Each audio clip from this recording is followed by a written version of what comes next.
ব্যক্তি রাত্রিবেলায় সূরাতুল মুলক তেলাওয়াত করবে তার কবরের আযাব হবে না। ইন্না হাযিহি সূরাতুন আযীমা মানিআতুন মিন আযাবিল কবর। এই সূরাটা এমন সূরা, সাধারণ কোন সূরা না। এই সূরাতুল মুলক যে রাত্রিবেলায় তেলাওয়াত করবে তার কবরের আযাব থেকে তারে বাঁচিয়ে দিবে কে? নাম্বার 1 ফাজিলাত স্ট্যাটাস মনে থাকবে তো। 2 নাম্বার স্ট্যাটাস শাফাআত লি সাহিবিহা। এই সূরাটা এই সূরার তেলাওয়াতকারীর জন্য কিয়ামতের দিন সুপারিশ করবে। কোরআন সুপারিশ করবে, চারটেখানি কথা না। কোরআন যদি আপনার বিরুদ্ধে দাঁড়ায় আপনার জান্নাত ক্যান্সেল, আর কোরআন যদি আপনার ব্যাপারে আল্লাহর কাছে রেকমেন্ডেশন করে জান্নাত আপনার জন্য ওয়াজিব করে দিবে কে? এজন্য বিশ্বনবী বললেন শাফাআত লি সাহিবিহা, কিয়ামতের দিন তেলাওয়াতকারীর জন্য আল্লাহর কাছে সুপারিশ করবে। 2টা গেল। 3 নাম্বার বিশ্বনবী বললেন খাসামাত আন সাহিবিহা। এই সূরাটা কিয়ামতের দিন এই সূরার তেলাওয়াতকারীর পক্ষ নিয়ে আল্লাহর সাথে ঝগড়া করা শুরু করে দিবে। আল্লাহর সাথে ডিবেট করবে, ঝগড়া করবে, যতক্ষণ না হাত্তা আদখালাহুল্লাহুল জান্নাহ। হাদিসের টেক্সট হচ্ছে যতক্ষণ না আল্লাহ তাআলা তাকে জান্নাতে না ঢুকায় ততক্ষণ ওই সূরার তেলাওয়াতকারীর পক্ষ নিয়ে আল্লাহর সাথে বিতর্ক, ঝগড়া, তর্ক চলতেই থাকবে। সুবহানাল্লাহ। আরো আসতে বলেন। আবার বিশ্বনবী বললেন মান ক্বারা বিহা ফি লাইলাতিন ফাকাদ আকসারা ওয়া আতওয়াবা। রাত্রিবেলা এই সূরাটা যে তেলাওয়াত করবে পুরো রাত্রিটারে বরকতময় করে দিবে কে? এজন্য বিশ্বনবী আবদার করে, আবেদন করে আমাদের কাছে বলে গিয়েছেন, আমি চাই আমার প্রতিটা উম্মতের হৃদয়ে এই সূরাটা গাঁথা থাক। আমি চাই আমার প্রতিটা উম্মতের সিনার ভিতরে এই সূরার 30টা আয়াত গ্রথিত করা থাক। সুবহানাল্লাহ পড়েন। মাত্র 30টা আয়াত মুখস্থ করতে রাজি আছেন? 1 মাসে কয়দিন? প্রতিদিন একটা করে আয়াত মুখস্থ করলে সূরা মুখস্থ করতে লাগবে কয়দিন? হ্যাঁ, হোমওয়ার্ক। এটা আপনাদের বাড়ির কাজ, যেহেতু ক্লাসে হোমওয়ার্ক দেওয়া যায় না। আরবিতে বলে আল ওয়াজিব আল মানজিলি। আমি গতানুগতিক তাফসীর করি না, আমি সমাজের খুঁতগুলো ধরে ধরে ডিসকাশনের মতো আমি করি। বিভিন্ন জেলায় যে ওখানকার ইয়াংদের সাথেও বসি, কথা বলি। এটাই আমার তাফসীর, এটাই কোরআনের এক্সপ্লেনেশন এন্ড ইন্টারপ্রিটেশন। এতেই মানুষ উপকৃত হয় বেশি। চিল্লা এখন ঠিক কিনা? তো এটা আপনাদের বাড়ির কাজ, মাইথার দিয়া বাসীদের বাড়ির কাজ। হায়াতে আল্লাহ বাঁচায় রাখলে আবার কখনো দেখা হলে জিজ্ঞেস করবো যে মুলক মুখস্থ হয়েছে কিনা। কে কে মুখস্থ করবেন না হাত তোলেন। সবাই করবেন। এবার কে কে মুখস্থ করবেন হাত তুলে আমার না আল্লাহরে দেখান। আল্লাহ তুমি কবুল করো। আরো জোরে পড়েন আমিন। হাত নামান। এই সূরাটা it's an eye opener for you. এটা আপনার চোখ খুলে দিবে। এই সূরাটা আপনার চোখকে খুলে দিবে, আপনার ঘুমন্ত বিবেককে জাগিয়ে তুলবে। স্রষ্টার ব্যাপারে আপনার যদি কোনো সাসপিশন থাকে, সন্দেহ থাকে, এই সন্দেহের পাহাড়কে ভেঙে এই সূরা চুরমার করে দিবে। চিল্লায় বলেন সুবহানাল্লাহ। আল্লাহ ডেকে বলে, গোলাম কিছু কিছু নাস্তিক আছে আমারে খুঁজে পায় না। এরকম কপাল পোড়া নাদান নাস্তিক বাংলার জমিনেও আছে না নেই? এরা বলে আনসিন ইজ নাথিং, যেটা দেখা যায় না ওইটা মানি না, বলে না? Do you see the air in the atmosphere? বাতাসে, বায়ুমণ্ডলে যে বাতাস ঘুরে বেড়ায় এটাকে তুমি দেখো তো মানো কেন? Why do you believe on that? Why do you believe on air? বাতাস বিশ্বাস করস কেন? কপাল পোড়া নাস্তিকরা বাতাস মানে না। কথা কন। Do you see the bad headache someone feel in his head and he is shouting? মাথার ব্যথায়, মাইগ্রেনের পেইনে যখন কেউ চিৎকার করে তার মাথার ব্যথা দেখা যায়? আমার এখন প্রচন্ড মাথা ব্যথা যদি হয় আপনারা দেখতে পাচ্ছেন তো নাস্তিকরা কি মাইগ্রেনের পেইন বিশ্বাস করে না? মাথা ব্যথা বিশ্বাস করে কি করে না? বাতাস বিশ্বাস করে কি করে না? কয় আনসিন ইজ নাথিং, যেটা দেখি না ওইটা বিশ্বাস করি না। কপাল পোড়া। আল্লাহ ডেকে বলে, গোলাম আমার সৃষ্টির দিকে তাকা, আকাশের দিকে তাকা, বাতাসের দিকে তাকা, সাগরের দিকে তাকা। সাগরের মধ্যে আমি আল্লাহ আছি না নাই? বিশাল বড় বড় পাহাড়ের দিকে তাকা, ঝর্ণার দিকে তাকা, ঝর্ণার মধ্যে আমি আছি না নাই? ঝর্ণা ঝর্ণা ঝর্ণা রে, বলনা বলনা বলনা রে, কার বিরহে পাগল পাড়া তুই, কার মিলনে ফুল ফসলে ভরা রে তোর দুকুল ভুই, কার মিলনে ফুল ফসলে ভরা রে তোর দুকুল ভুই। ঝর্ণা ঝর্ণা ঝর্ণা রে, বলনা বলনা বলনা রে, কার বিরহে পাগল পাড়া তুই। সুবহানাল্লাহ পড়েন। ঝর্ণার দিকে তাকাও, সাগরের দিকে নজর করে দেখো, বিশাল পাহাড়ের দিকে নজর করে তাকাও, ওই পাহাড়ের মধ্যে আল্লাহরে খুঁজে পাবা। চিল্লায় বলেন ঠিক কিনা? শার্প করতে হয়। কি দুর্বল ছিলাম আমরা, ওই দুর্বলতা থেকে যৌবনের সাময়িক একটা সময় পাই রক্ত গরম। এরকম রক্ত গরম তোমার আগে ছিল না। আগে তুমি দুর্বল ছিলা। তুমি শুধু দুর্বল না, তুমি দুর্বলের ঘরের দুর্বল। আমাদের 14 পুরুষ দুর্বল। চিল্লায় বলেন ঠিক কিনা? কি ক্ষমতা আমাদের! দুর্বল হয়ে দুনিয়ায় জন্মালাম, সাময়িক কিছু সময়ের জন্য যৌবনের শক্তি পেলাম, আবার ওইটার পরে আবার দুর্বল হয়ে গেলাম।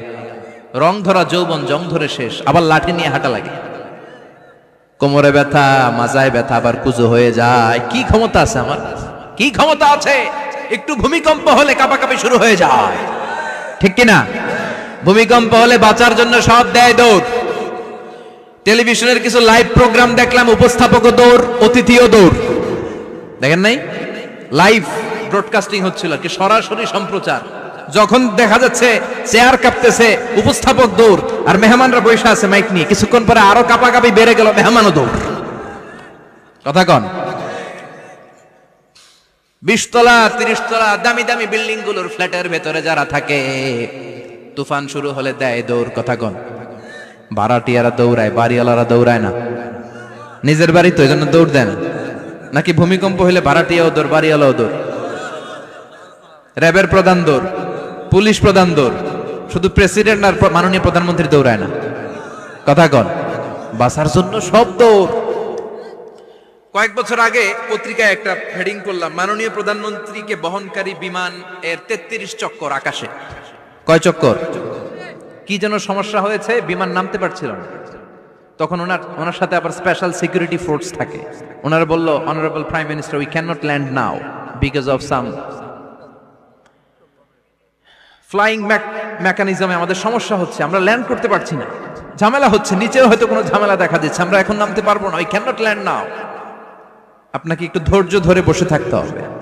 তখন ওই ওনাকে বহনকারী বিমানটা আকাশে 33টা চক্কর মেরেছিল। এটা নিয়ে কাভার করা হয়েছে পত্রিকায়। আপনার কি মনে হয়, 17 কোটি মানুষের প্রধানমন্ত্রী, এদেশের সবচেয়ে ক্ষমতাধর নারী, উনি যখন বিমানে বসা অবস্থায় শুনলেন বিমানে ঝামেলা বা নিচে ঝামেলা, ওনার অন্তরে ভয় ঢুকছে কার? উনি বসে বসে জিকির করছে কার? তাহলে দেখেন, ক্ষমতাও সবসময় কাজে লাগে না। চিৎকার করে বলেন ঠিক কিনা? ক্ষমতা আপনারে বাঁচাতে পারবে না। আপনারে বাঁচাতে পারে একজন। চিৎকার করে বলেন তিনি কে? এজন তুফান যখন শুরু হয়, জলোচ্ছ্বাস যখন শুরু হয়, ঘূর্ণিঝড় যখন শুরু হয়, সিডর যখন শুরু হয়, বন্যা যখন শুরু হয়, তখন বোঝা যায় আল্লাহ কারে কয়।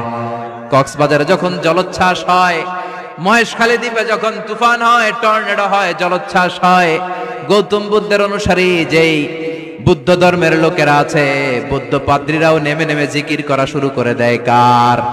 সবাই তখন পড়ে লা ইলাহা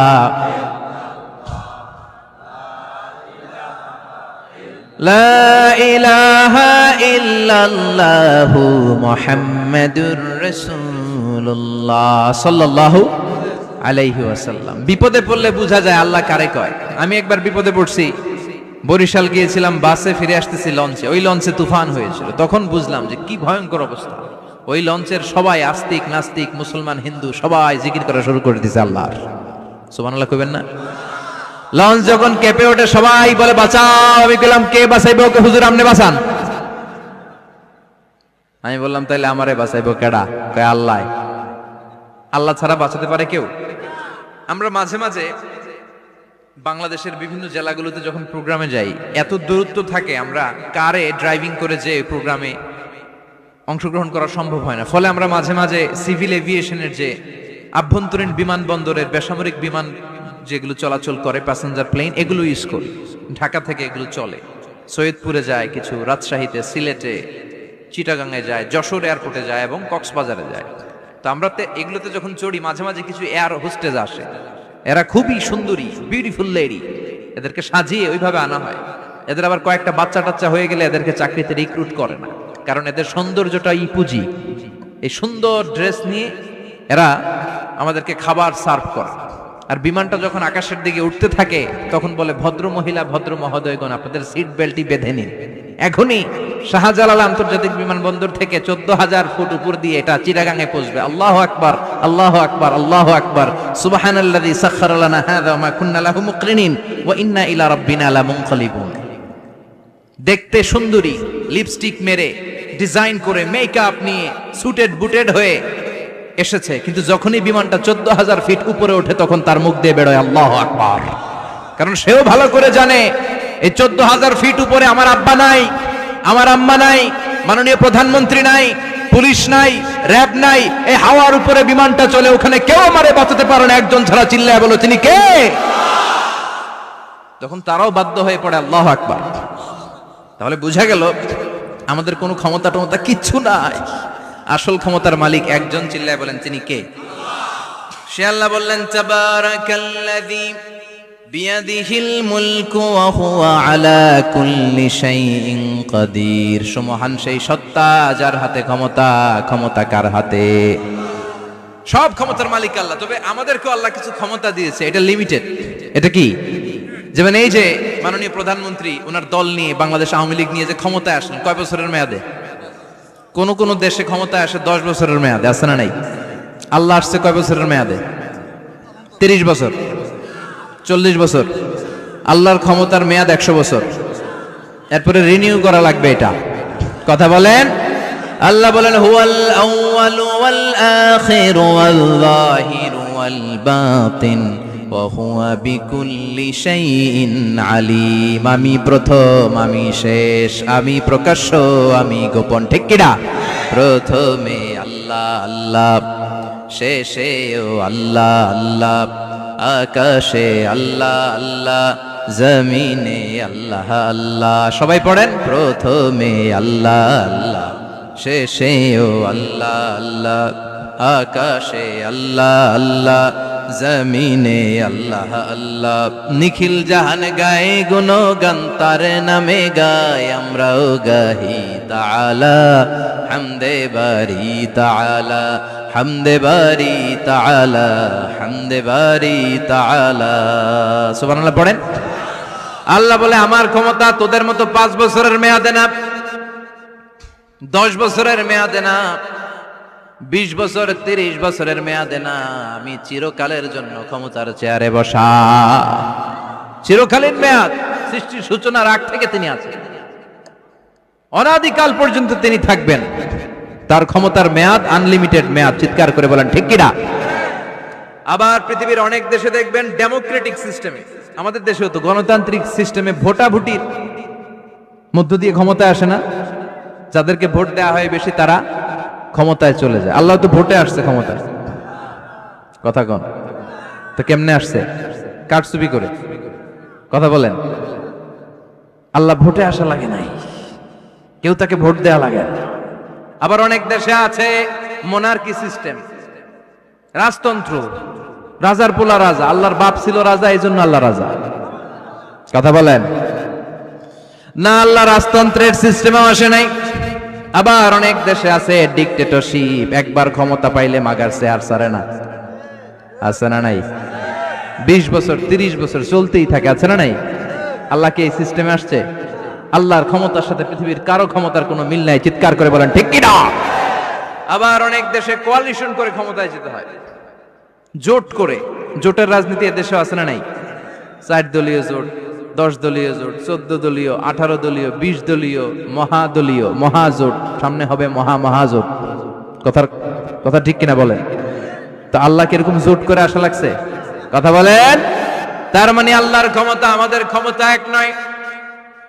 আবার পৃথিবীর অনেক দেশে গণ অভ্যুত্থানের মাধ্যমে অনেককে ক্ষমতা থেকে নামানো হয়। ঠিক কিনা?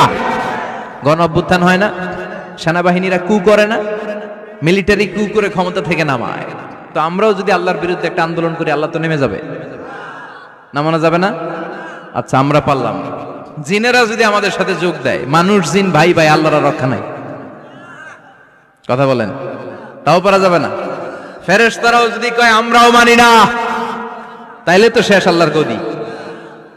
আল্লাহ বলে, গোটা বিশ্বের সবাই মিলে যদি আমার বিরুদ্ধে আন্দোলনে নেমে যাস, আমার ক্ষমতার বিরুদ্ধে যদি মিছিল দেয়া শুরু করে দিস, আমার ক্ষমতার 1 ইঞ্চিও কমাতে পারবি না। সুবহানাল্লাহ পড়েন।